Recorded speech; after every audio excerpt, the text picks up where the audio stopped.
Ito yung para sa aming driver kasi nag-request siya na kakain din daw siya ng tinulang manok pero dapat daw manghang.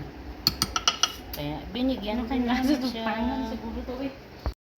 At ayan na yung aming tinulang manok with Baguio beans.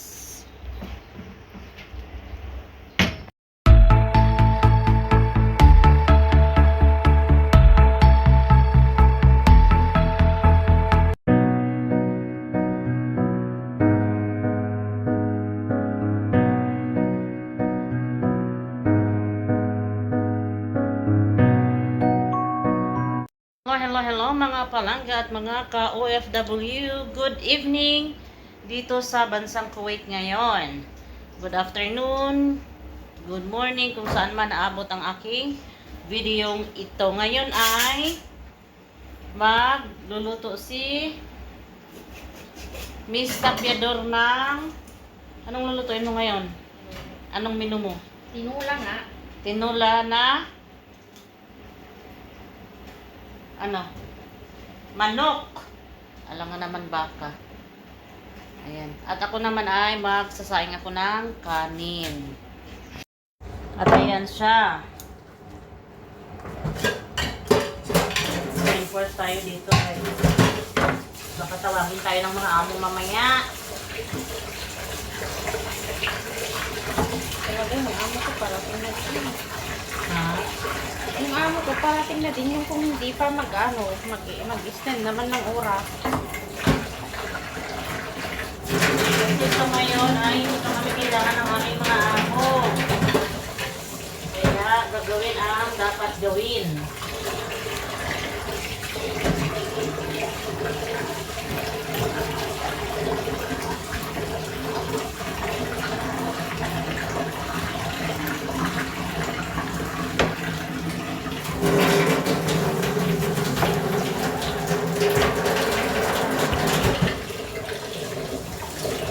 Naglilinis ko lang si Miss Tapiador ng manok.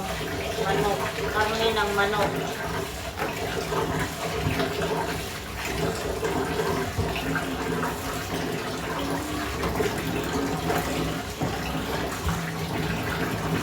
Dito sa bansa sa Middle East dapat hugasan ng maraming beses yung bigas. Kasi minsan merong mga lumulutang. Hindi pwedeng malalaki ang hiwa. Tanungin mo pa kung bakit? Yan.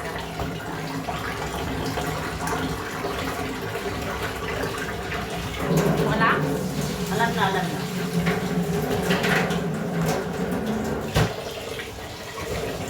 Kayo, anong gamit nyo sa paglinis ng manok para matanggal yung langsa? Comment down below.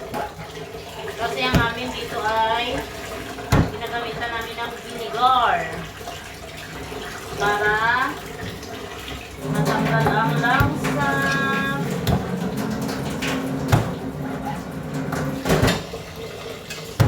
At hinugasan ko ng mainit na tubig yung aming kanin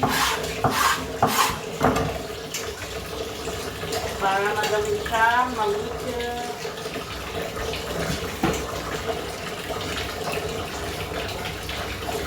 Salita ka naman yun. Sabi na ako ay. Tapos ka na? Ha? Tapos ka na? Tapos ka na? Hindi pa, pero kuhaan mo ng dinner na sa banda.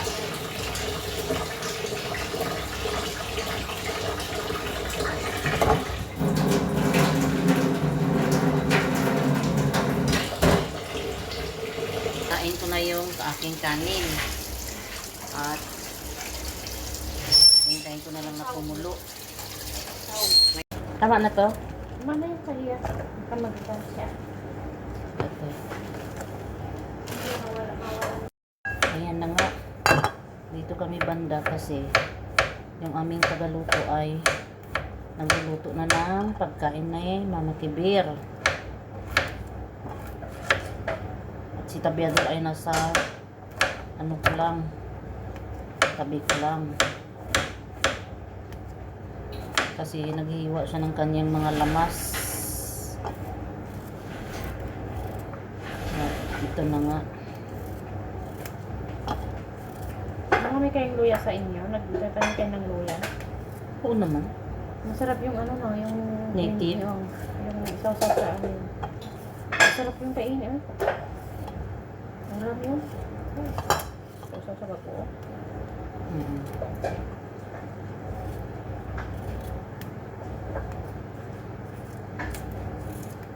At saka yung kinuha namin yung mga ganito-ganito, no? Kasi Sira- ganyan yan. Sira-sira na. Reject lang kami, oy. Pang-reject Sa lang. ganun. Hindi naman sa ganun. Kasi tayo ang unang nagluto. Kailangan kunin natin yung ano, madali na ano ba? Saman! Ngayon ay atin na putol-putulin para pagdating ni Miss Tapiador mamaya ay okay na siya.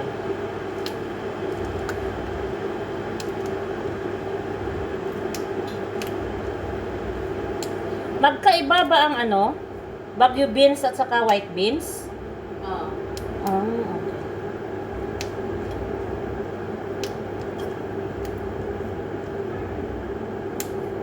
Masarap din kasi yung white beans eh.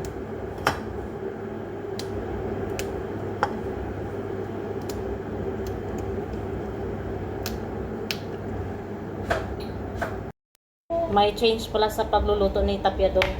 Dahil nagpakuha siya ng malunggay. Kaya ay mahimayin ko tong malunggay. Ito. O sige. Ayan na. Ito. Ha? Igigisa niya yan. Pinainit niya lang ba? O diba? Tinawag kasi ako ng amo ko. Ma, init ng pagkain niya. Ngayon, palitan lang kami. Dahil siya nagluto din ng pagkain ng amo niya. Dito na naman ako. O diba? Ganun lang yun. Malunggay. Hindi na pala ilalagay yung ano, yung lettuce, malunggay at saka ano pala yung sahog ng manok ngayon, tinola, baguio beans. Sana tayo na yung nagtinula, nasa kainit-init ngayon. Ha? Init ba? Ayun, ay pupuntahan ko muna yung kanyang malunggay. Napainit na siya ng kanyang mantika. Piador. Ayun sa bako. Doon sa loob. Bakit? Inuna niya ang ahos. Ay, ang luya. Mekos-mekos lang. Mekos-mekos lang, guys. Ilocano. Ikiwar-kiwar. Nilagay niyang sibuyas na puti. Bakit mahina yung akin?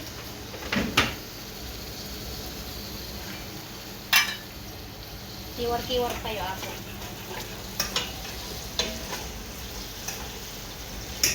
Ay, ay. Bakit? Skip mo. Ha? Ayan. Ang sabi ni Miss Tapiador ay magsasalita daw siya sa Ilocano at lalagyan ko lang ng ng tawag dyan. Kiwar-kiwar ako. Naging gana nga lumagba. Dati kulay na. Tani, kiwar-kiwar. Ayun yan ah. Kiwar-kiwar. Naging gana lumagba. Dala ito, sibuyas, luyakin, bawang. Nung sa Ilocano na sibuyas, layakin, bawang din. Ay. Kasibit lang. O, nagkaibaan na. Ibrahin tayong gana lumabaga. Dahil sa sibuyas na kinlaya na kimbawang na. Tatay ito'y pisok di manok. Tatay ito'y kanti paminta. Tanta! Medyo lumabaga di sibuyas kimbawang eh. Ipisok tayo dito yung manukin. Tapos ikiwar-kiwar tayo. Ikan tayo ti asin na. Ang eksakto lang. Di eksakto lang ang ulay na agad. Kano nasa sidila. Tapos ikan tayo ti paminta. Dipe.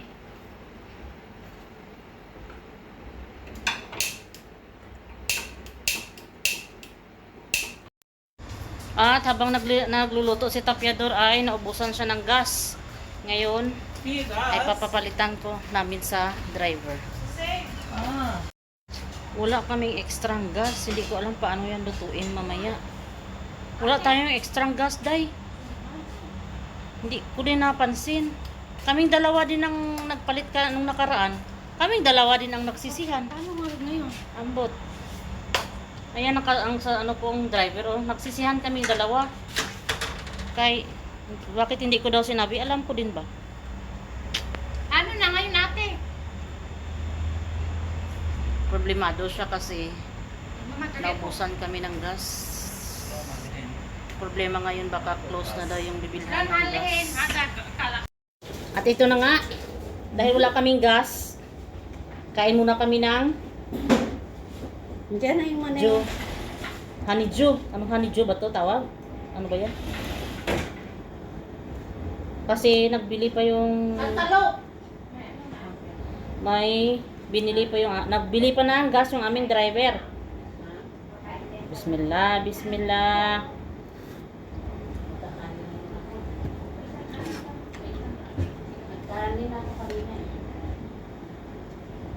Isang sulit mo.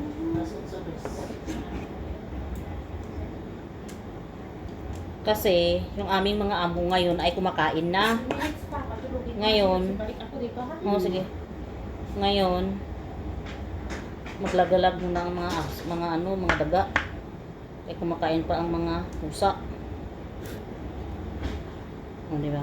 Ganun lang yan.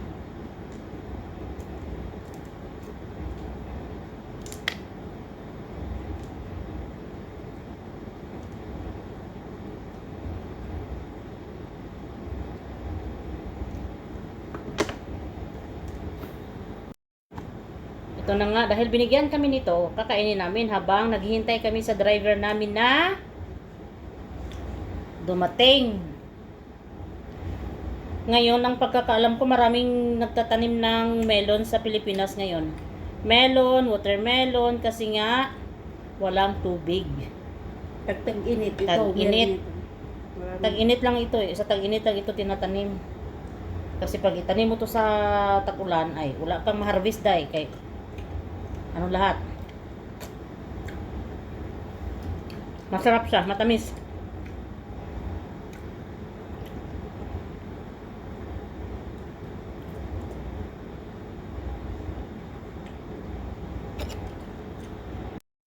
At ito na nga, tinawagan ako ng driver, baka nakabili na siya. Nakabili na siya. Where did you buy? Where did you buy?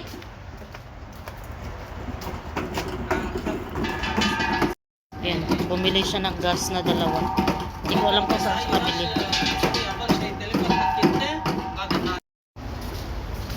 Dalawang tangke yung nabili niya na gas. Ayan na. Nag-change na siya ng gas. Ewan ko anong mag-change lang siya ng gas. Dami niya pang daldal. Hindi kasi namin napansin na wala na yung gas.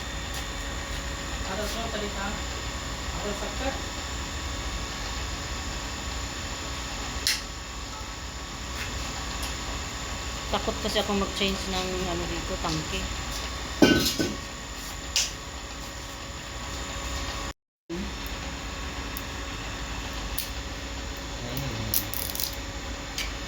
shutter, harusnya shutter. Bismillah. Lama.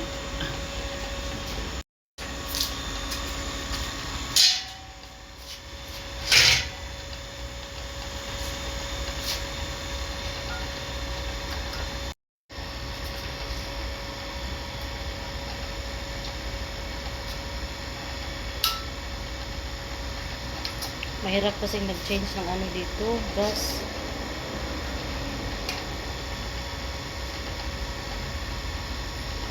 Sure?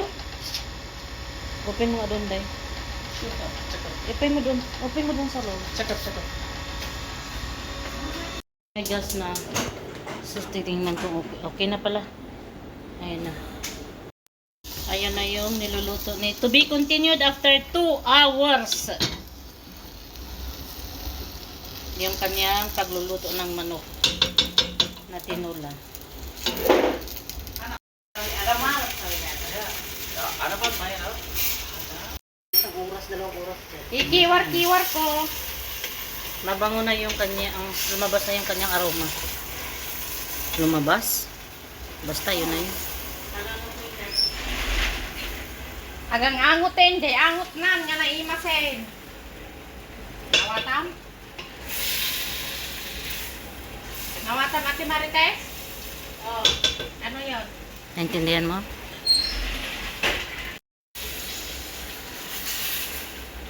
Saan ka naglalagay? Sa YouTube mo o sa ano mo? Facebook mo? Sa YouTube at saka sa Facebook. Kain ka mamay Ate Marites ah? Okay? Ha? Ito na yung kanyang tinulang manok. Nok.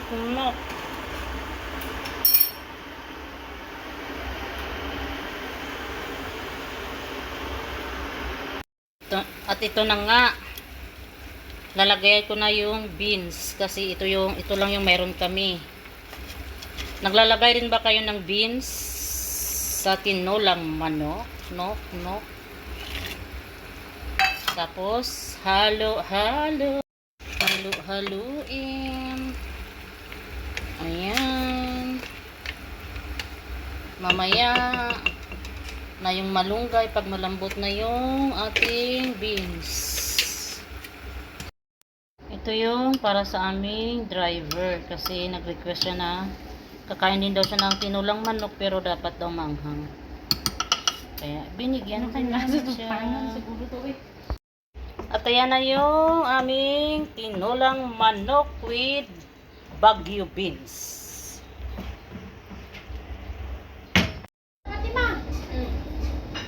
Ito na, time to eat sa tinulang manok with malunggay. Ayan. Di ba? Pinatry namin sa kanya yung tinulang manok. May twist na maanghang.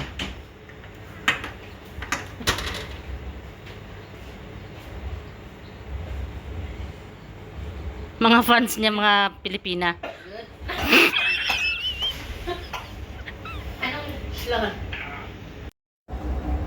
At ito na nga, the moment of truth. Titikman natin yung puwet ng manok.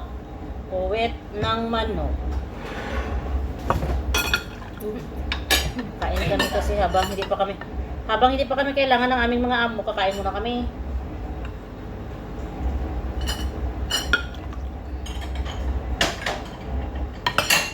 Mag-ikot din ako ah.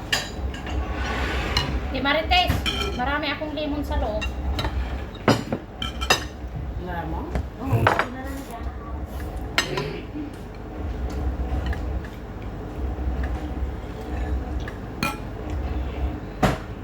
Kanino to ate? Ayan na. Enjoy the meal. Tinulang manok. Hanggang dito na lang dahil kakain kami. At pasensya na, yung aming serving spoon ay kalaki-laki. At hanggang dito na lang ang aking vlog for today. Thank you for watching and please don't forget to subscribe, press the notification bell para updated kayo sa mga video aking i-upload. Aking ang Ayan. i-upload.